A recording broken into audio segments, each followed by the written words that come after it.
Kelanchal times, हर खबर पर हमारी नजर।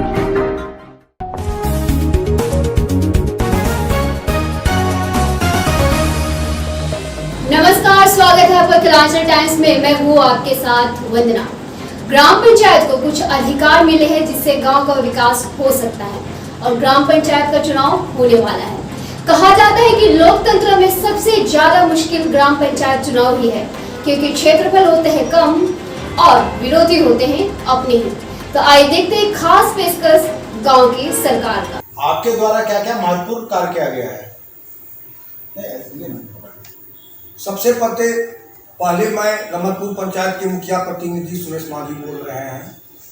रमतपुर पंचायत में लगभग 350 लाल कार्डधारी मरे हैं।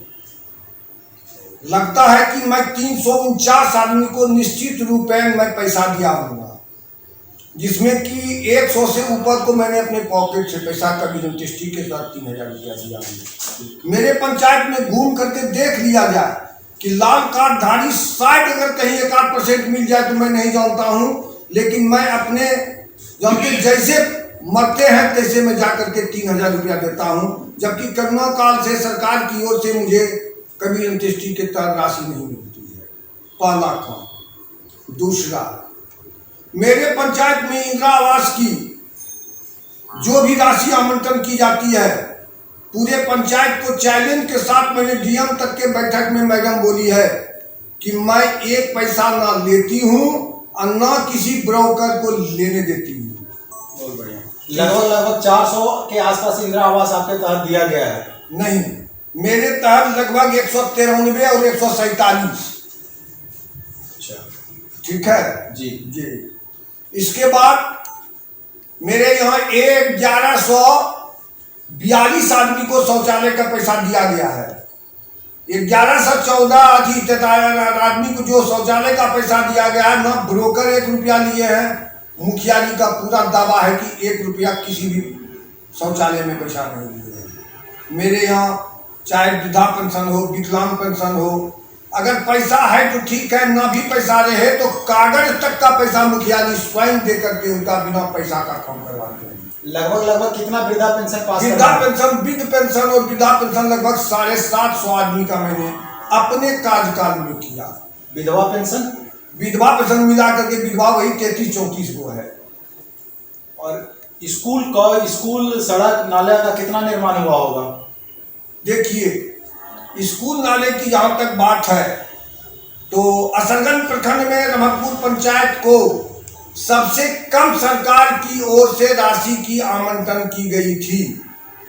2016-17 में सभी पंचायत को असरगंज में 3 से 4 करोड़ रुपया आवंटन की गई थी, लेकिन सबसे कम दुर्भाग्यवश मुझे मात्र 72 लाख रुपया आया। कारण जब मैंने ढूंढने लगा तो कारण से स्पष्ट पता, किसी विधायक के दबाव में आकर के उन्होंने मेरे डिमांड को सिर्फ 1 करोड़ भेजा था, जिस वजह से मात्र मुझे 72 लाख आकर के पैसा बंद हो गया। और सभा मुखिया का 4 करोड़ 3.5 करोड़ आवंटन आया, इसलिए कि उसका जो है डिमांड 4 करोड़ भेजा गया था। लेकिन मैंने आप लोग के सौभाग्य से, जो प्रेस वाले आए हुए हैं, सबों के सौभाग्य से, जनता के सौभाग्य से, सबों के सहानुभूति से मैंने सड़क, नाला, रोड, मनरेगा योजना से भी करोड़ों 2 करोड़ रुपये का मैंने रोड और नाला बना करके पूरे पंचायत को 4 चांद लगा दिया हूँ। आप घूम करके सारे जनता को ये जानकारी दे सकते। नहीं, आपके यहाँ सड़क नाला अच्छा है। और इसके अलावा आपके पंचायत में सर गर्ल्स हाई स्कूल नहीं है, गर्ल्स हाई स्कूल की व्यवस्था नहीं है। हमारे यहाँ 1+2 का विद्यालय है माधोपुर में, जिसमें सरकार की लगभग 56 लाख रुपया का लागत लगी है।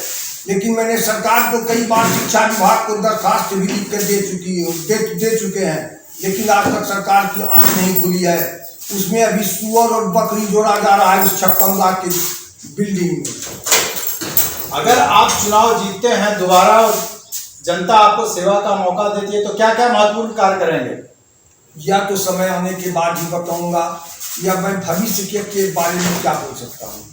नहीं, कुछ अधूरे कार्य भी तो होंगे सर। एकदम अधूरा कार्य है कि फिर आने वाले समय में अगर मैं मेरे जैसे मेरी पत्नी अगर मुखिया बनती है तो मैं निश्चित रूप से इस पंचायत में 1100 आदमी का इंदिरा आवास में नाम जोड़ दिया हूँ। मैं किसी से 1 रुपया नहीं दूंगा।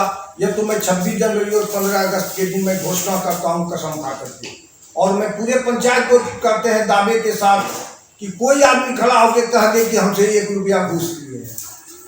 जात पात की राजनीति नहीं, जात पात की राजनीति से ऊपर उठ करके काम करते हैं। जात पात की राजनीति अमीर गरीब नहीं, मेरे सामने कोई अमीर नहीं है ना कोई गरीब है। मेरे सामने सब बरोबर है। मैं एक थाली में बैठ के खाता हूँ। अच्छा सर, गरीबों की बेटी की शादी के लिए कैसे आप योजना बनाते हैं? गरीबों की बेटी की बात और मरने वाले की बात छोड़ दीजिए। मैं तो मात्र 5 साल से मुखिया हूँ।